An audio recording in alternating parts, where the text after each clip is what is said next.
Assalamualaikum warahmatullahi wabarakatuh.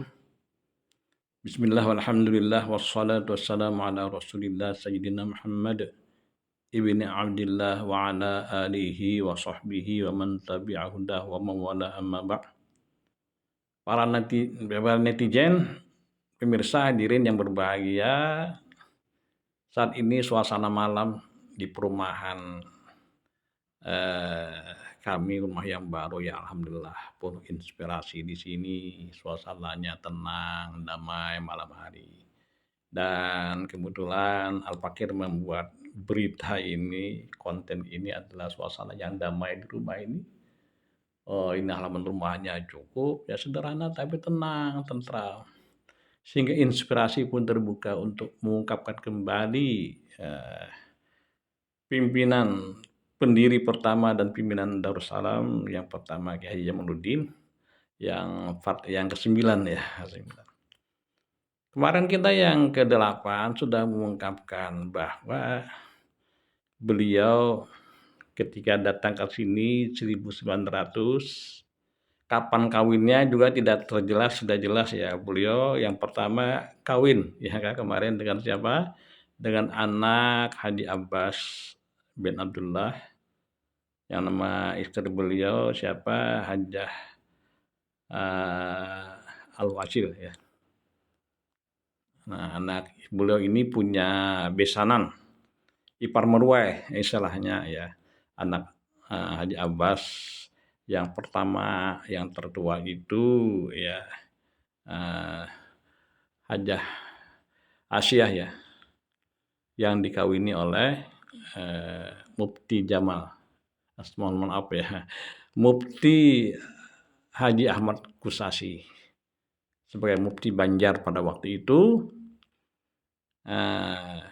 Kemudian juga ada anak yang kedua, Hajah Fatimah, adalah istri dari Haji Yusuf yang melahirkan Ki Haji Salman Yusuf, gurunya Guru Sukumpul. Ya kan? Nah, kemudian yang ketiga, yang bungsu ini ya, Hajah Al-Wacil ini yang diambil oleh Ki Haji Jamaluddin.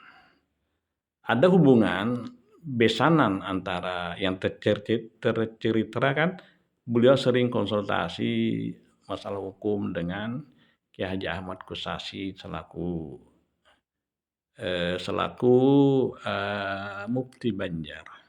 Karena yang namanya mufti itu banyak permasalahan masyarakat yang berkaitan dengan masalah hukum agama.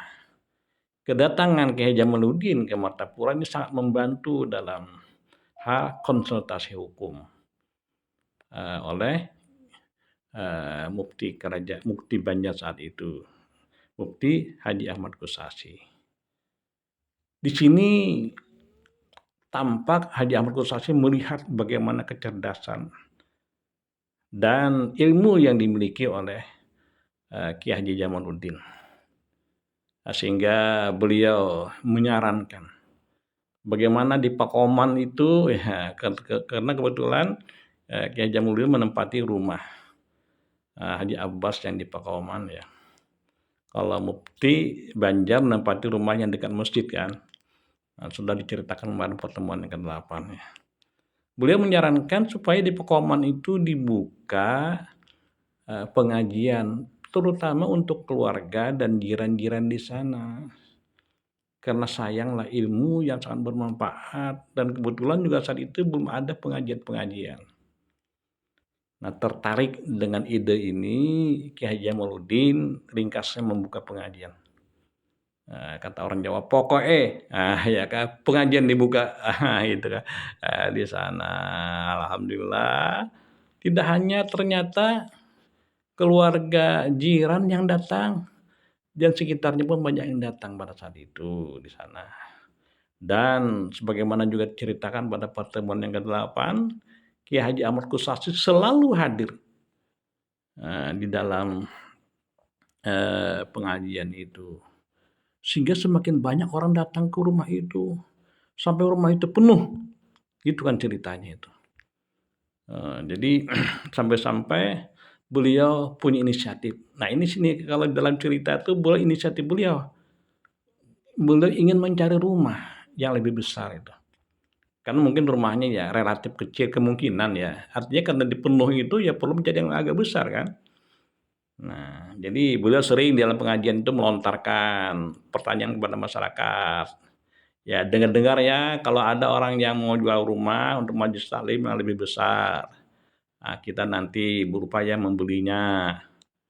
Nah, seperti itu kan. Jadi sering di pengajian beliau sampaikan.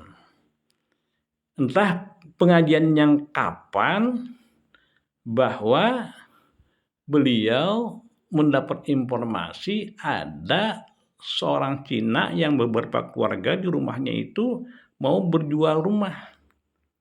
Itu rumah Cina. Di mana tempatnya? Yang sekarang ini yang jadi pondok pesantren Darussalam di tepi sungai yang arah ke masjid. Nah, ternyata itu adalah yang sekarang menjadi pondok pesantren Darussalam tempatnya. Nah, ringkas kata itu dibeli. Nah, itu ya. Nah, dibeli ya. Nah, di pembelian ini adalah perlu juga kalau ada masukan-masukan yang lain. Cuma sementara ini informasinya itu dibeli oleh Ki Haji Jamaluddin. Apakah Ki Haji Jamaluddin ini memang dibantu oleh mertua beliau yang kaya itu, yang tokoh dan kaya itu, Haji Abbas itu yang memiliki rumah 3 kan. Kemarin saya dijelaskan itu rumah besar-besar dikasihkan dengan anak-anaknya. Apakah juga ada bantuan yang lain, bantuan mufti atau yang lainnya ini tidak tercerita ya. Ya silakan kalau ada informasi masalah ini silakan ya. Tapi yang sementara ini ada inisiatif dari Ki Haji Jamaluddin untuk membeli itu. Nah ringkas kata rumah itu dibeli. Nah itu aja gitu ya. Supaya cepat ceritanya. Nanti itu bisa didiskusikan ya. Dari mana uangnya peroleh. Tapi indikatornya jelas ya. Mertua beliau itu orang kaya raya. Nah itulah. Nah itu. Jadi rumah itu dibeli dan pindah tempat pengajian dari rumah Pekauman ke yang sekarang menjadi pondok pesantren di situ tempatnya itu pada tahun 1908. 1908. Nah, di sana pengajian dipindah. Nah, artinya begitu datang dari Mekah ya tahun 1900, entah kawinnya pada tahun berapa. Nah, jadi ada 8 tahun tenggang waktunya beliau mengadakan pengajian di rumah, beliau pindah ke yang sekarang menjadi pondok pesantren Darussalam tempatnya. Yang dulunya dibeli rumah keluarga Cina ya. Ya Cina dibeli. Nah, pindah ke sana kapan? 1908. Beliau pindah ke sana. Nah, ketika pindah di sana semakin ramai orang datang. Yang kemarin saya ceritakan yang datang itu tidak hanya di sekitarnya, di sekitarnya mana ada Pasayangan, Tokoman, Sungai Batang ya, Pemelayu, dan Pagar. Kemudian ada yang dari Patah kemarin ya, pendatuannya Ki Haji Juhdi yang pernah menjadi KUA Martapura, KUA Istanbul. Pendatuan beliau itu yang membawa masyarakat dari Tatah itu juga pengajian. Kalau kata Haji Abdil itu orang tuanya Haji Zabidi juga mengatakan katanya juga yang dari Sungai Batang rame naik jukung ya, naik jukung ke Darussalam itu, menambah jukungin Darussalam yang sekarang jadi Darussalam itu, ya di sana mendukung rame orang datangan. Yang dari Tunggulirang siapa yang membawa? Haji Hasan. Haji Hasan ini tokoh di Tunggulirang saat itu ya, tokoh yang bisa membawai orang-orang pengajian. Apakah berjalan kaki atau juga naik jukung? Ya mungkin naik jukung ya. Karena dulu kalau transportasi jukung sangat baik ya. Datang ke sana. Haji Hasan itu siapa? Haji Hasan itu orang tuanya Ki Haji Abdul Qadir Hasan ya, Gurtuha. Beliau masih kecil ya. Nah itu membawa ke sana ke Ratun datangan. Jadi ratusan orang. Nah disebut banyak ratusan banyak dulu ya. Kalau disebut ratusan itu banyak orangnya di sana itu datang ke sana pengajian. Rame pengajian. Jadi tahun 1908 ya. Di sana tempatnya pengajian. penuh di sana pengajian. Nah itu, ramai sekali. Kapan pengajiannya? Katanya dalam seminggu itu 4 kali ya, di tempat yang sekarang Darussalam itu, 2 hari pagi pengajiannya dan 2 hari sore. Nah jadi 4 hari. Hari yang kelimanya 1 hari itu di rumah, tapi khusus untuk perempuan, ibu-ibu. Nah jadi kemungkinannya ada terpisah ya, kalau ibu-ibu seminggu sekali di rumah. Tapi kalau laki-laki itu 4 kali di yang sekarang menjadi pondok pesantren Darussalam tempatnya. 4 kali, 2 kali pagi dan 2 kali sore. Ramai sekali, orang ramai dan beliau sangat masyhur ya di Martapura. Nah inilah karena prestise beliau sudah kelihatan, pengaruh beliau sudah kelihatan, kemasyhuran beliau sudah kelihatan, sehingga ada utusan dari utusan dari Haji Omar Said Cokro Aminoto. Nah, itu adalah presiden di pusat tentang Syarikat Islam SI. Nah, utusannya ini memang mengincar Kiai Haji Jamaluddin ini yang orang sangat berpengaruh di daerah Martapura saat itu. Apa tujuannya? Silaturahim ke tempat Kiai Haji Jamaluddin, meminta kesediaan beliau menjadi presiden SI di wilayah Martapura dan sekitarnya. Waktu itu daerahnya tidak hanya Martapura, tapi juga Banjarmasin, Batola, dan Tanah Laut. Luas ya. Nah jadi beliau menjadi incar. Itu kapan terjadinya? Itu terjadi pada tahun 1911. Nah jadi 1911 itu beliau diincar, didatangi oleh timnya Cokro Aminoto itu, presidennya SI ya, didatangi. Nah jadi artinya ketika Majelis Taklim dibuka di tempat yang sekarang Darussalam pada tahun 1908 sampai 3 tahun 1911 di sana masyhur sekali kemungkinan ya. Mungkin kita bisa membayangkan ya. Karena tidak ada pengajian waktu itu dan datanglah tokoh yang datang dari Mekah yang selalu ditemani oleh Mufti Banjar ya. Nah itu seperti itu sehingga beliau masyhur dan diminta kesediaan beliau menjadi presiden SI. Nah, itu ceritanya. Nah jadi kalau kita membuka buku sejarah pendidikan di Indonesia yang ada juga ceritanya kan bahwa beliau adalah pendiri Darussalam, adalah presiden SI, kan itu aja. Tidak tahu ternyata beliau sangat alim ya, orang Ahlus Sunnah wal Jamaah yang lama mengaji di Mekah. Nah, luar biasa. Nah jadi ralamilah jadinya. Jadi akhirnya pondok pesantren Darussalam yang sekarang ini pada tahun 1911 dan ketika Kiai Haji Jamaluddin menerima tawaran dan dijadikan beliau adalah presiden SI. Jadi beliau sudah bergelar waktu itu Kiai Haji Jamaluddin presiden SI. Itu seperti itu. Ya kita ketua SI ya, itulah.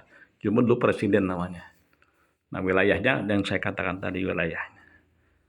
Ketika beliau jadi itu, wah, Masya Allah. Jadi Darussalam itu tempatnya sekretaris besar SI di samping pengajian. Pengajian tetap jalan, jamaahnya jelas ya. Tapi kalau jadi pusat sekretaris besarnya SI di sana, yang datang tidak hanya dari Martapura, dari semua datang, semua kalangan yang ingin masuk ke organisasi SI ini. Ramai orang datangan. Jadi pusat jadinya. Pusat apa? Pusat kegiatan Majelis Taklim dan menjadi sekretaris besar SI. Jadi kalau pada tahun 1927 itu adalah sekretaris besar Nahdlatul Ulama Kalimantan ya. Karena Kiai Haji Abdul Qadir Hasan, pembawa NU ke Kalimantan pada 1927. Jadi sekretaris besarnya yang pertama ada di Darussalam. Artinya Darussalam yang ada ini sudah dua organisasi besar ya yang menjadi sekber yang waktu itu sekretaris besarnya di tempat itu. Pada tahun 1911 lahirnya kan SI itu 1912 resminya diakui oleh Belanda. Tapi 1911 sudah ada SI itu lahir. Nah, seperti itulah. Itu ada sekbernya, sekretaris besarnya di wilayah Kalimantan Selatan ada di Martapura. Nah, seperti itulah. Nah, ini yang sangat kita tunggu-tunggu informasi ini secara beruntut. Ya, mudah-mudahan ini adalah menambah khazanah pendiri pimpinan Pondok Pesantren Darussalam yang selama ini informasi ini sangat langka dicari. Orang-orang yang sudah meninggal banyak yang pelaku sejarahnya yang tahu ya. Sekarang alhamdulillah kita bisa bersama Guru Samsuri Arsyad. Ya, beliau adalah gurunya di Mangunjaya ya. Gurunya di pesantrennya guru kita Kiai Haji Zaini bin Abdul Ghani, dan beliau adalah imam tetap Masjid Agung Al-Karamah. Beliau mempunyai orang tua Muhammad Arsyad. Ya. Muhammad Arsyad ini adalah orang yang dipelihara yang selalu bersama Kiai Haji Jamaluddin. Nah, dari inilah beliau memperoleh informasi langsung dari orang tua beliau ya. Kiai Haji Jamaluddin ini dengan Haji Arsyad itu adalah keponakan ya. Nah, keponakan beliau ya. Nah, jadi sangat akrab sekali, dan cerita ini tidak gampang kita memperolehnya karena sanadnya itu langsung ya. Mudah-mudahan ini ada barokahnya. Sampai di sini dulu ya informasinya. Terima kasih. Wallahul muwaffiq ila aqwamit thoriq. Wassalamualaikum warahmatullahi wabarakatuh.